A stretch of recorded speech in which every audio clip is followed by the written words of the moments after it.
Marriage is a beautiful gift from God, and also we all know that it's hard and that sometimes couples struggle and their kids are exposed to that. And it's important to have a balanced approach, to have the kind of marriage that is strong and that shows kids the goodness of that vocation while also addressing that it's not perfect. And it doesn't have to be perfect in order for it to be good. I think it's helpful for kids to be aware of the process of rupture and then repair in marriage, and for them to see the joy of being married, the playfulness that there is in a good marriage, and the real love between spouses.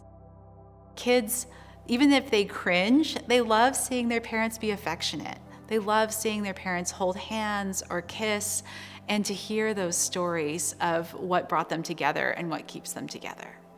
The biggest thing that you can do for your children's sexual education is to nurture your marriage and to really pour into it, to develop a good, solid marriage that the children would want to emulate in the future.